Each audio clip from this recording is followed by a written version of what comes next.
Hi, welcome back to Heretic Owl Tarot. My name is Liz, and I will be guiding you on this journey today.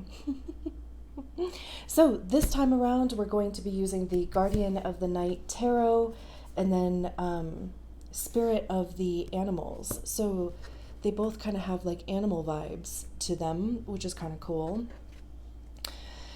Anyway, I don't really have much else to add to that. I hope you're all doing well. And yeah, without further ado, let's just get into it. Okay. Pisces, is everything okay? Because this is the second time I'm starting this video. The first time I felt like I was ready to go, but I was not. Things weren't plugged in.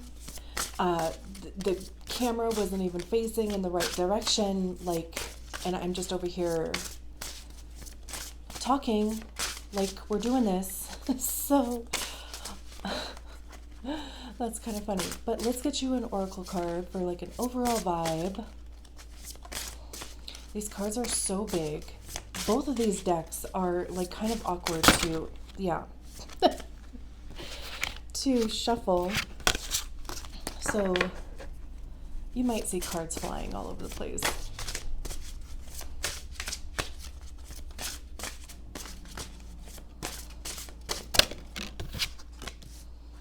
We have Swan, Grace, or lack thereof in my case. You who glides across the waters of my soul, bring me your wisdom and light. Help me transform into elegance and grace. Inspire me with dignity and the spirit of beauty. Love that.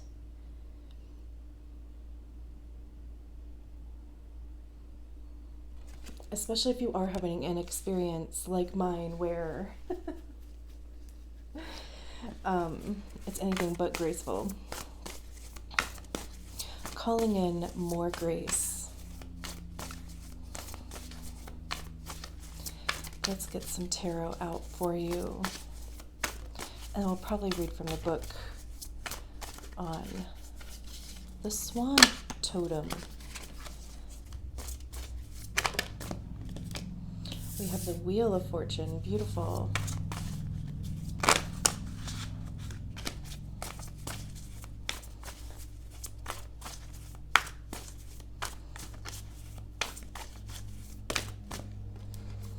We have the Page of Swords. We have Temperance.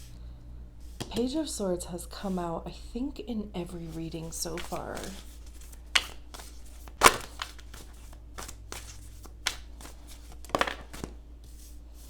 We have the Page of Wands that came out in the reverse.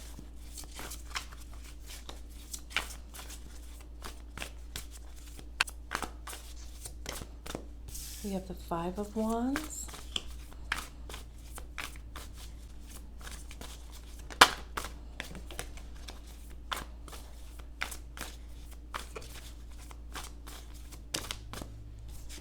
And then we have the Ten of Pentacles.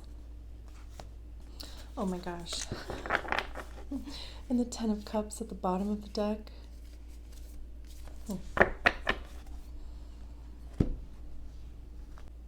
So let's see what Swan has to say. It says love, beauty, grace, majestic, self-worth, mystery, purity, angels, journey, transformation, intuition, partnership, fidelity, integrity, creativity. Swan is a creature of such grace. It is regarded as one of the most beautiful in the animal kingdom. But Swan's story does not start that way. They are the ultimate symbol for change as they morph from clumsy cygnet to majestic swan. Swans remind us that we too can transfer from awkward youth to mature beauty and grace. When Swan glides across the still waters of your dreams, it is bringing your gifts of harmony, intuition, faith, and wisdom. Swans connect us to the realm of angels. In Celtic myth, swans represent the descent of the gods to earth. White swans are cleansing and purifying. Black swans unveil the deeper mysteries within. If swan is your totem, these stories and truths dwell in you. You are a faithful mate and parent. You love travel. You will go to faraway places. Your life will be a continuous series of changes as you ascend to higher levels. You may have trials and challenges, but they are here to help you become better. Flow with the current of life and follow your swan's enduring light. Angels' wings surround you, lifting you upward to become the self-realized being you were meant to be. That's beautiful.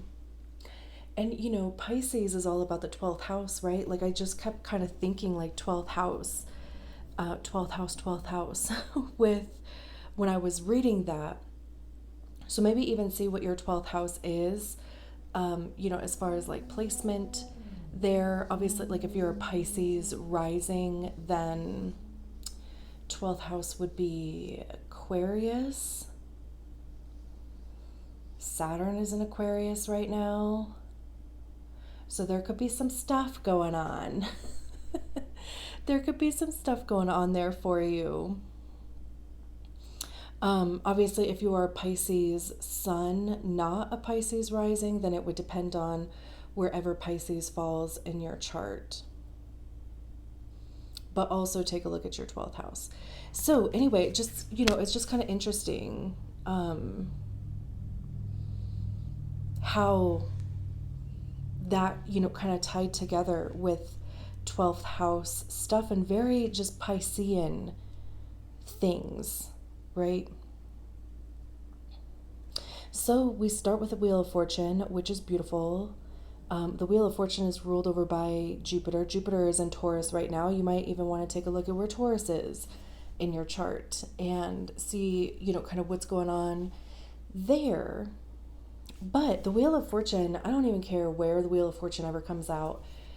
It's a good card for me. It is all about your luck changing, things morphing, like it was even, talking about in the book. It's like the wheel moving forward. This almost kind of looks like a kaleidoscope too. Is that what that's called? When you look through it and you can adjust it and it like changes the lights.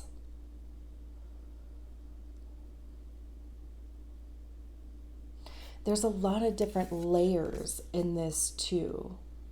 So, and it almost kind of has this like harmony, like symmetrical aspect to it. So you might start seeing things come together, or, you could start manifesting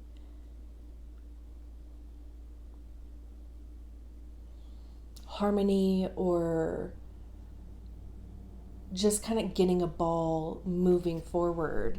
And then we have the Page of Wands that came out reversed. It's interesting that both of these cards are fire cards, so that's cool. Fire and the wands are all about the actions that we take. It's also the motivation behind the actions that we take. It's passion, creativity. How are we communicating those things? I also see wands as like information and knowledge, because that's what we get by trying things, right? We discover what we like, we discover what we don't like, what works, what doesn't work, and it's all information.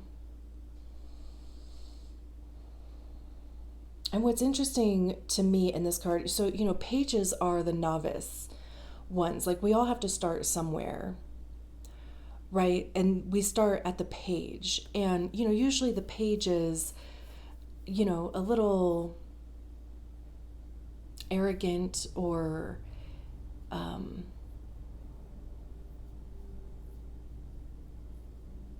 they have like a little bit of information, but it's like putting it into practice type of thing.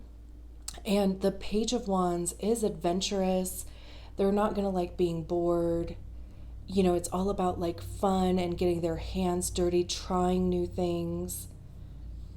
But, so we have this wand here. And this eye it's, you know, it's a symbol that is like throughout this whole deck, but it just kind of looks like, this kind of looks like a grate or something where like something is jailed or something is trapped, is how that looks to me. I mean, it very well could be a nest or like lacing or something, but it looks like something is being kept in there, you know. So it's kind of interesting that this came out in the reverse, because it kind of feels like to me about releasing that, and the focus, instead of the bird being kind of the focal point on the card, with it being in the reverse, like my eye just keeps being drawn to this eye. So it just kind of seems like there's like something in you that is, you know, it's needs to be released. Release the beast, you know. And that could be what this Wheel of Fortune is, you know, revealing some aspect of you, or like, you know, just kind of showing up in a certain way. You know, it's also interesting that there's been so many pages that have come out in all of the readings too. So it's interesting that there are many different people that are at this like starting point, which is beautiful, because again, right, like we all have to start somewhere.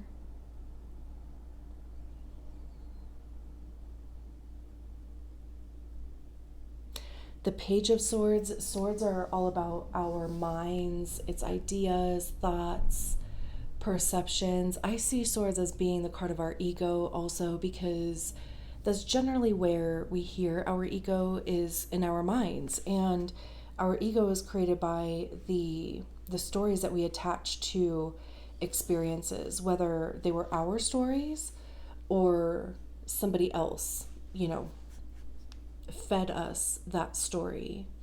True or not, it is what it is, right? And then those stories just, they keep coming up. I was just kind of looking at the Wheel of Fortune card again. It's interesting that the Page of Swords is looking at the Wheel of Fortune too, looking back at it, you know. So, you know, swords also talk about truth and honesty, divine truth, you know, because it is logic, it is objective with swords. So, again, right, pages being the novice, there could be a new idea, a new perspective that you're putting into practice. It could be a truth that you're discovering about yourself, about the situation, about the thing you want to do, about somebody else in your life.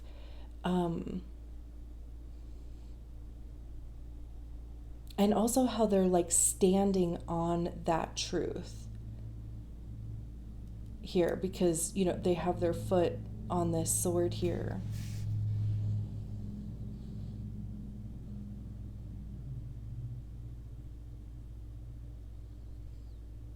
So this could even be, the Wheel of Fortune could be something that you have been like even longing for, you know, just in your mind, formulating, you know, like calculated risk.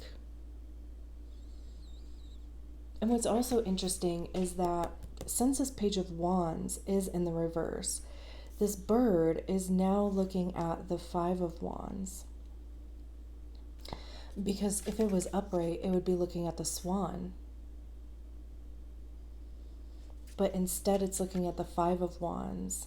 And I was kind of getting this feeling with the Page of Wands about just not having the energy, not having the motivation, right? I mean, like, you are a water sign, very much about your feels, your intuition.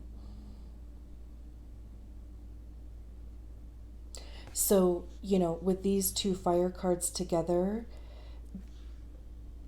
this might be the dream, but again, like I said, I was kind of getting this feeling of not having the motivation, not having the energy, or the sense of, adventure. And especially now, like, since I kind of like recognize that this bird is looking at the Five of Wands, and the Five of Wands is about conflict. It can be a bit competitive. Fives are transitionary energies, so they can be challenging, but they're not anything to like pinch a tent and get stuck in. They're energies to let yourself move through. And I always think of Mulan when the Five of Wands comes up, because it's also a card of like training and conditioning. And like I said, I always think of Mulan because when they go to like warrior training and they suck, right? Like the prince or whatever his name was is like, I can't turn these people into warriors. Like there's no way. And then there's a point where it turns around. I mean, obviously you had to have seen the movie, right? Right. There's a point where it turns around. But, like for a while there, it was a bit of a shit show. And that is kind of what happens when you're in the page energy and you're learning something new, putting, ideas into practice. There is a learning curve. And that's what this Five of Wands is. And it's interesting too that we have these waves here, and this beaver's trying to build their dam in this, pretty choppy water. So it's interesting because, water, Pisces, wands, fire. You could be really kind of trying to like find that motivation, or even just kind of feel like you are right in the mix. But the point of the Five of Wands is to set you up for success, because the Six of Wands is about success and victory. I know we don't have the Six of Wands out here, but we have the Ten of Pentacles. So,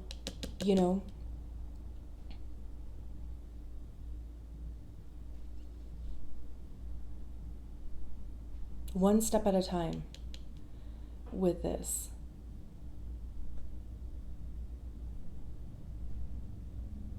And then we have Temperance, which is also a fire card. So we have a lot of fire out here. Not to mention, these are both Sagittarius cards too. Temperance is Sagittarius, Wheel of Fortune is Jupiter. Jupiter is ruled over Sagittarius. So that's interesting. There could be a Sagittarius in your realm. You could have significant Sagittarius placements. You don't have to, just of course pointing that out. But Sagittarius, Temperance talks about, there's a patience element to it, but it's alchemy, right? Like it takes time to turn wine into water. Sometimes, other times it can happen just like that, right? But again, with Temperance, I think about chocolate, because, when you're trying to temper chocolate, there are specific steps that you have to take in order to do that, right? And if you try to speed through those steps, or if you skip any of those steps, then it's ruined and you kind of have to start from scratch, right? So this is very much like, again, one step at a time, one foot in front of the other.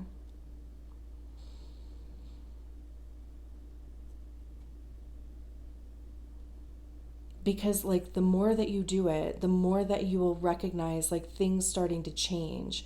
You'll recognize that things are starting to come together. You're getting more clear on the direction that you're heading in, or what you are trying to accomplish, whether that's work or whatever. And then with the Ten of Pentacles, this is about monetary success. You know, it could be a promotion. It could be just, again, you know, seeing whatever this is, like seeing it come to fruition, like seeing it actually materialize in the 3D, which is where we are. Because that, you know, the Pentacles talks about anything tangible, anything you can see, anything that has value. So, you know, our how we make our money, it's our time, it's our physical body.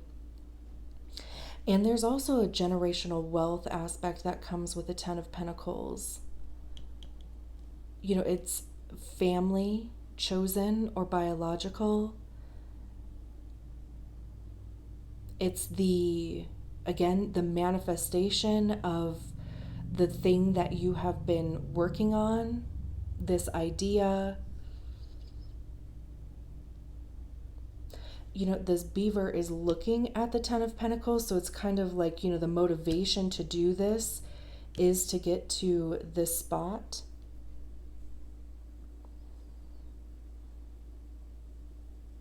It's also interesting in the Temperance card that we have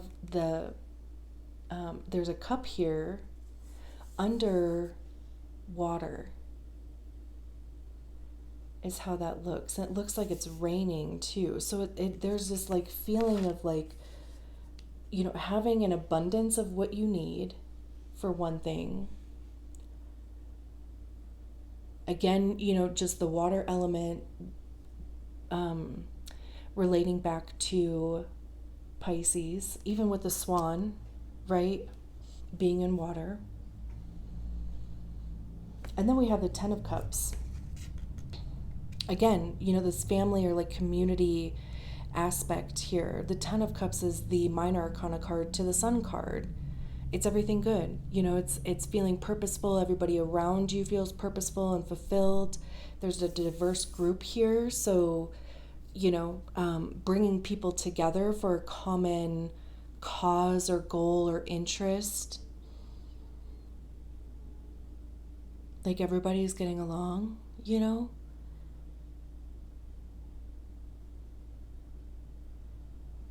Beautiful. The Nine of Swords, Eight of Wands, Eight of Swords. We could keep going, but I am trying to keep these a little bit on the shorter side. And especially like with the Nine of Swords, like kind of hiding back there behind the Ten of Cups, you know, like there could just be concern or anxiety, fear, doubt, you know, kind of underlying, just, you know, kind of simmering right underneath the surface.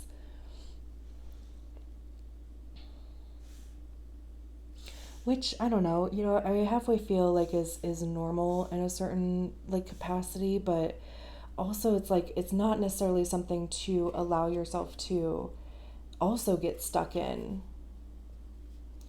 right? It's kind of like that whole like feel the fear, do it anyway. Bring the fear with you, but you know, do it anyway. All right, I'm leaving it there. Thank you so much for allowing me to read your cards. I will talk to you soon. Bye.